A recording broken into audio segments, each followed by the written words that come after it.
This episode of AnimeCons TV is brought to you by The Provider.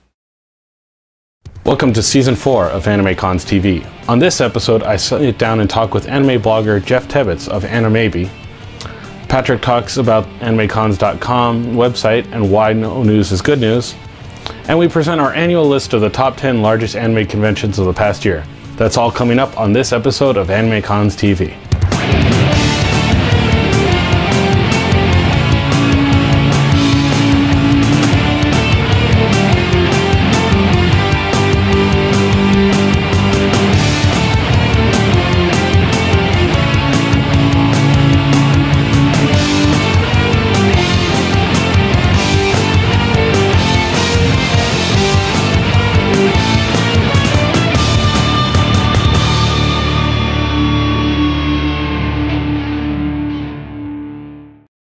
So we're here with Geoff Tebbetts, blogger for AnimeCons, and he's been going to conventions for quite a while and been writing, and you also do some translation work for a couple different conventions, serving with Japanese guests. So first question we have is, what's your first convention experience? When did you first start going to cons? Let's see, probably, boy, this brings me back, but when I went to school down at Georgia Tech in the Atlanta area, so probably my first one was Anime Week in Atlanta, the first Anime Week in Atlanta at the Castlegate Hotel, which a lot of people know as being probably the lowest head level of all the conventions they've ever had. Probably had a few hundred people. It was led by really nice guys at Anime X down there. It just basically started as a gathering of fans. It's vivid for me because I was on probably its first masquerade. It's pretty pathetic. I think I was like Ryoga from Ranma 1/2, and so. Hey, well, it's nice that you still see people cosplaying as Ryoga every now and then. So you've definitely done your fair share of conventions. Are there any things you notice that you'd say are habits you wish more cons would follow, or maybe practices that you think more cons should try and move away from? It's a tough loaded question because I think a lot of conventions pride themselves on the things that they've sort of, what can I say, maybe things that they've learned that people go to a lot. It's really hard to change from the norm. Yeah. I would like to see a little bit less attention on masquerades. I think that's probably from being part of masquerades and setting up masquerades, and I think I'm liking the trend towards more people cosplaying and having more cosplay contests in the hallways.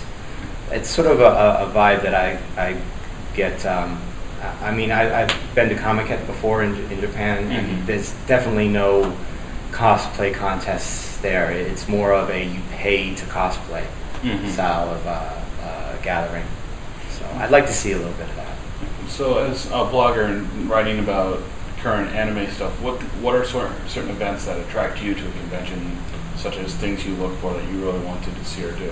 I think the thing that draws me most to conventions as a blogger, I think, are definitely the premieres. We're seeing a lot more. We're seeing a lot more companies out there realizing that it's important to bring the new things, at least on the surface. I really enjoyed going to New York Anime Fest and seeing the premiere of Star Driver there, even though it wasn't being scheduled to be run on any streaming services.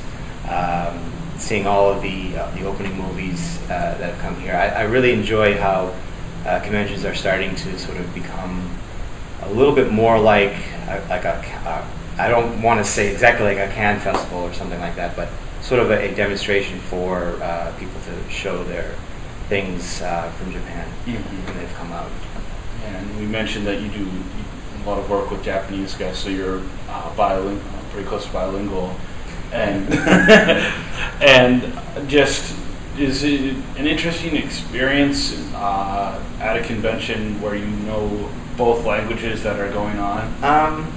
A little bit. I mean, I have more insight into what some of the keywords are, like you have your otaku, your moe, your your definitions of how people see animation in both Japan and America and overseas. So I think the idea of being bilingual, you sort of get a glimpse also at how the fans are like in both countries. I mean, I've been able to speak to a lot of people in Japan who are fans and get their opinions about what they watch, and I think being bilingual in that sense, you're able to process what fandom is like in both countries. Mm-hmm. And do you have a particularly favorite moment from your convention experience, a kind of crowning moment of awesome, or just something that sticks out that just, it's like you said at that moment, or 5 years since, it's always something that comes back to your mind? Crowning moment, probably meeting Bruce Campbell at Project ACON, I want to say back in 98, 99, something like that. But I was in a masquerade contest, and he was just hanging backstage and meeting everybody. He was filming some sort of documentary at the time. He's like, "Why are you doing this? Can you explain what costumes you're in? What makes you a fan?" It was one of those things that really blew my mind, because I remembered some interviews from like Robin Williams back when Aladdin was pretty big, and how they were so impressed by how anime was coming up to the forefront. Mm-hmm. So I think that sort of stemmed it all in, like, okay, conventions are starting to become a thing of the present. Yeah. I know that was 10 years ago, but some things never change. Yeah. And lastly, where can people find more about what you're doing through your blog? Let's see. My blog is AnimeCons. I know it's like a little cheesy way of putting it together, but they can access it at animecons.blogspot.com. Mm-hmm. I've been writing reviews for probably over 10 years. I used to write for America. I used to write for Anime Jump a few times. So I try to, for my blog, I try to give my perception of everything that's new out there. And I hope in the future that I can sort of also get opinions from other people. I know there have been a lot of people that have been colorfully opposed to my review of Vanguard, Cardfight Vanguard, but I hope that people can access it, and I hope most of the other bloggers can access it and let me know what their opinions are about anime and manga. Great. Well, thank you for taking the time to speak with us. Thanks for having me here. So we're making some big changes to our AnimeCons.com website. The biggest change you'll notice is on the homepage. No news is good news. You might have noticed in the podcast of the last year, we kind of transitioned off of the monthly news reports, and we're actually doing that for the website too. For the podcast, we realized that a lot of people didn't really care about the news that wasn't local to them, so they'd actually skip over that part of the podcast. And so we transitioned into content that more people would enjoy. And so we're doing that on the website as well, because we were reprinting press releases from any convention that would send it to us with a guest announcement or some other major news. And with so many more conventions, we're posting a lot more news than we used to back in the old days. And it's taking more of our time, which means it's harder to make the other edits and updates to the website. And so in order to promote that more and have those more on time, we're dropping the news, but replacing it, we have actual original content. So we're going to have blog articles, we're going to have how-tos, and other information about going to conventions, what to do at conventions, starting conventions, all sorts of interesting content related to conventions. So look for that starting now. Hey team, I'm Brett Rounsville. Although for the last several years people have been calling me AmTrekker quite a bit, whether I like it or not. Mostly because of this thing I did where I left my home and my job behind, and I told everyone I wasn't going to come back until I did everything on this list of 50 things that I really felt like I had to do. So I spent about 2 years traveling around North America, crashing ostriches, telling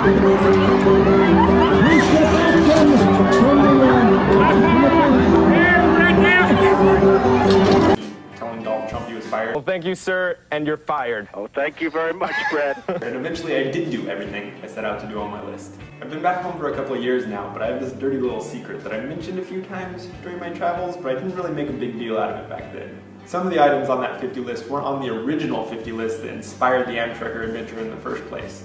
There were a few like holding a patent or learning to fly, making a guitar that I cut out and replaced with things that I knew I would be able to do while traveling around and living out of a backpack. So the whole list kind of became a series of one-offs that I knew I'd be able to accomplish while traveling and that I thought that people might be interested in watching me do. So why is all this important? Because one of those unaccomplished items on my list, the original list, the list that inspired AmTrekker in the first place and came from the heart and focused my desires to get off the couch and do things with my life, was to publish a comic book. In the process of trying to make this happen, I've written several comic books now that I deem not quite good enough. But this one I love. This one, it's called The Provider, and I'm really proud of it, and more importantly, I think that you'll like it. So what's the book about? Glad you asked. Luke Ryan is a guy with superpowers who does what any of us would do with our own natural talents or gifts. He uses them to make a living.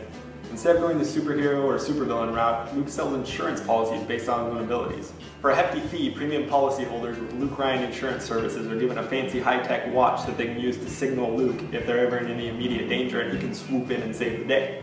Luke's business is growing, thanks in no small part to his own gray morals, and now he's slowly becoming a status symbol all across the world.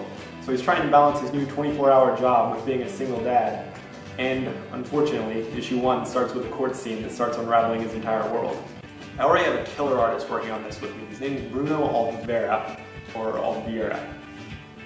You know, it might be pronounced Smith for all I know. I've never actually heard him pronounce it. But the bottom line is, he's amazing and he's doing an awesome job, and I couldn't be happier with what I've seen. So, thanks so much for listening, and I really hope we can make this happen.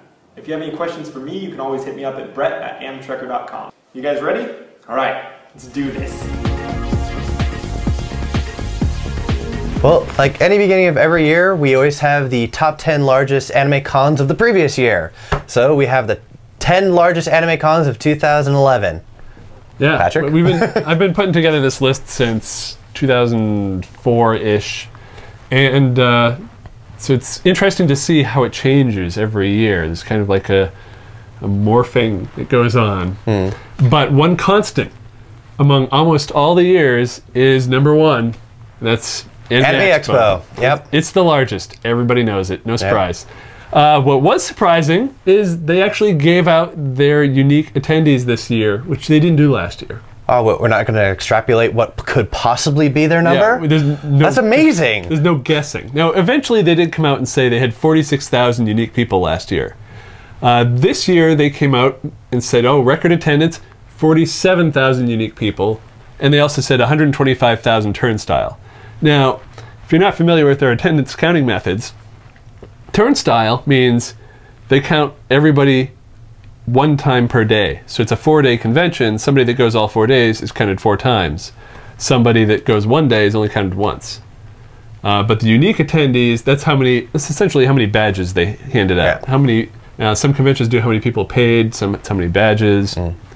Some people actually, some cons include their staff and the convention staff and the union workers in the bay. Well, they don't do the union workers, but the staff sometimes counts for conventions. Yeah. Anybody with a badge, that's what we call the total attendance or the warm body count, and then the paid attendance is just the paid attendees. And most people tend to do the warm body count from what I've seen. Yeah. And Anime Expo did that with 47,000. Wow, that's a lot of nerds. And then, but then following up, we have Otakon. Of course. Of course. These 2 conventions, they're usually 1 and 2. There was 1 year that they actually flipped. But right now, Otakon has 31,348 paid attendees. Wow. So if you count the warm bodies, it's...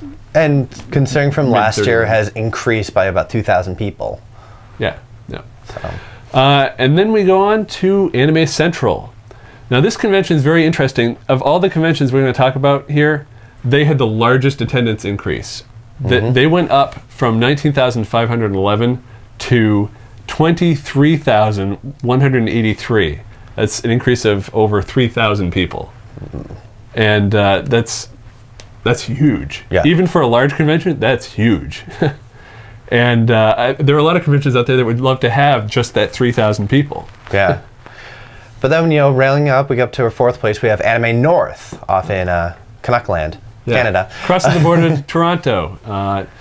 Now, this does include just North American conventions because there's a lot of large ones in Europe, but due to the language barrier, they don't all necessarily report to us, and it's difficult for us to find their numbers. So to be fair, we're just concentrating on North America because we know most of you are in North America. Apologies to our European friends. And we still love you. Friends, we still love you. Australian friends. Spread the word. Antarctic friends. And South American friends. African friends. They get it. All right. And then after Anime North, did we say Anime North had 19,000? Yeah. 900? Okay. Almost just shy of 20,000. Just shy, yeah. They wish they had that 49 more people. One busload, you know? And next on the list we have Anime Boston with 19,136. Probably in the last 10 years, the most consistently growing con. Yep, and it's up 1,900 people. Yeah. Dead, 1,900. Dead even. That's suspicious math, but... That's what it was. And then we've got SakuraCon with 19,040. It's interesting, they're all in the 19,000 range in the range of their list here. So. And this is interesting because last year we had SakuraCon and A-Con both tied with about 18,000 people. Yeah. It's 18,000, 18,002. And now Anime Boston's gone up above them slightly. Speaking of A-Con. A-Con? No, we skipped, I'm sorry, we skipped SakuraCon, didn't we? No, we just... 19,040? Yeah, but they went up 1,000, yeah. And now A-Con, which had a very small increase. Very small. I mean, yeah, hundreds of people, but compared to other places that went up by thousands, A-Con only went up by 447. Yeah, last year they reported 18,000. This year they reported 18,447. And now with the even 18,000 last year, I'm guessing that was an estimation. Yeah. So it's probably not exactly. So they pretty much you could say they stayed the same, but their position on our rankings changed. Yes. And then there's a large gap. We went from the 18,000s to 12,499 for Anime Week in Atlanta. And this is weird because they actually reported a negative number. They had less people go. Mind you, it was 219, but they actually... So it wasn't a whole lot less, but they lost on the other end of staying about even. Yeah, and we've been to Anime Week in Atlanta. It's a great convention. It's great. Maybe I don't remember what the dates were. Maybe there was some weather or some other, I don't know. But definitely check out Anime Week in Atlanta if you're in the Atlanta area. So and then we've got some newcomers to the list. We have a new one. This is how great anime cons are going, that we have new contenders for the top 10. Yeah, this wasn't on, it's never been on our list before, and we're pleased to welcome YumaCon in Detroit, Michigan, with 10,375 total attendees. Yeah. In the past, they've had about 9,000 people, and so they've gone up about 1,000. Well, they're getting their name out there. People are noticing them. They're coming to the con. They're showing progress. That's great. Yeah. Now you're on our list. That's always good. Yeah. And now we have yet another newcomer. Yeah. It's another newcomer. And we have Tem is MomoCon. Yeah. And they're trailing, just nicking YamaCon with 10,300 total badges. And so that's very odd that it was exactly that number, or they're probably rounding to the nearest 100, which is fine. Here's the thing that's interesting about MomoCon. It's free. 10,000 people at a free convention. Now it's at Georgia Tech, so they've probably got a lot of students at Georgia Tech, which is a big school. Yeah, it is. They're all going to this convention and checking it out. So if you're at Georgia Tech, you were probably there. But this year, we actually have a Hall of Shame, maybe? Our Hall of Shame. Last year, a Hall of Shame was Fanime, who didn't get its numbers in time, I believe. Yes. Or no, wait. Did they? I forget. No, I think they did. Or they come in like every year. They come in like, no, I remember. I specifically remember they said, we'll announce it in November, and it was January 1st. We still didn't have the numbers for the podcast. Well, here it is. It's our January episode. We still don't have the numbers for Fanime. It took place on Memorial Day weekend. Yeah. Plenty of time to do your math. Last year they had 16,000 people. They eventually released the numbers. That's got to be rounded, not exact. So who knows what they had this year. Also on our list last year was OhioCon. And by the time we shot, we had not received any numbers from OhioCon. And they were in January. So last year they had 10,000. They might have been on this list if they went up a few hundred even. Yeah. But oh well. Let's YomaCon or YumaCon. I'm sorry. YumaCon and MomoCon. Welcome to the family, and hope to see you guys on the list next year. Yeah, and that's our 10 largest anime cons of 2011. And just a reminder, these aren't necessarily the best conventions. They're the largest. There's plenty of small conventions with a few hundred people that are worth checking out in your area. And to find them, just look at AnimeCons.com.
Next up, we have voicemails.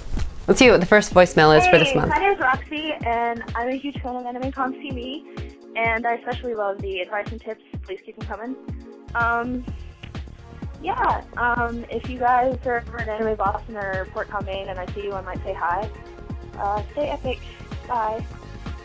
Awesome. Well, thank you. Well, we definitely go to Anime Boston and Port Maine, so come up and say hi because we'll be there. All right, next up we have an email from Viking, and he writes, "Hello, I am no kid and understand that you are not responsible for any listings or conventions. However, just because you are familiar with the field, I merely ask a few questions.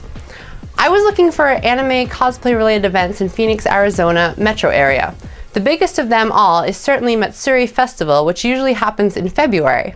However, it is not listed on your website. Instead, I found two others I was not aware of, ChimeraCon and Sabutencon. Also, on May 29, 2011, I came across some huge anime gathering in Phoenix Convention Center. Nowhere could I find information about such an event, and I don't know whether it is yearly or what the exact name of it is. Please note that I am no teenager and are only interested in such events themselves, not that I want to dress up myself. I cannot visit website of events that are not listed. Did I explain it clearly? Under no circumstances will I register on any website whatsoever and waste my life away on any forums.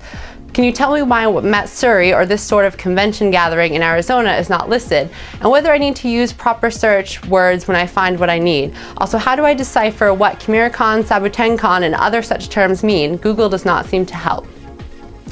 Well, Viking, you had a lot of questions. First of all, when it comes to listing things on our website, I mean, we do try to look for some of the larger conventions, but there are so many in the US and Canada and internationally now. We don't have the staff to really keep track of them all. So a lot of times, if something is not listed on our website, we haven't been notified of it. A lot of times, event and convention organizers will email or leave us other messages and ask us to post their information on the site. And if they do, then we know to keep track of them. But until we hear about it, there's not really a lot we can do, and sometimes we miss them. So sorry about that. Otherwise, if you find other events that are in your state on our website, it's always good to Google them. You can also find the event itself should have their own website, which would give you the dates, it would give you the location. A lot of times if something happens annually, their website will have future dates listed. Okay, and I mean, you don't have to necessarily register or join forums to keep track of every convention out there, but it is good to look at the website for things like prices and dates and maybe hotels around the area. And if Google's not helping, I'm not really sure why. I mean, if it's something that's not particularly popular, or if the event doesn't have a website at all, I mean, you might have to join a forum, but it's probably not a very big event if it doesn't have a website. It might just be kind of an amateur gathering, like as a picnic or something like that. Otherwise, if it's a major convention at a convention center, it probably does have a site if you look hard enough. I hope that helps. All right, if you have any questions, you can email us at podcast@AnimeConsTV, or you can visit us on Twitter and Facebook and on our forums at AnimeCons.com. If you'd like to leave us a voicemail, please call us at 762-ADEQUATE. That's 762-233-7828. I can see. Awesome. I can still drive. Okay, see you next month. So thank you to everybody who submitted an ad for the free phone contest. Why? Don't say. So we're still running our contest. So we're here with Geoff Tebbetts. So at the start of the year. So, no.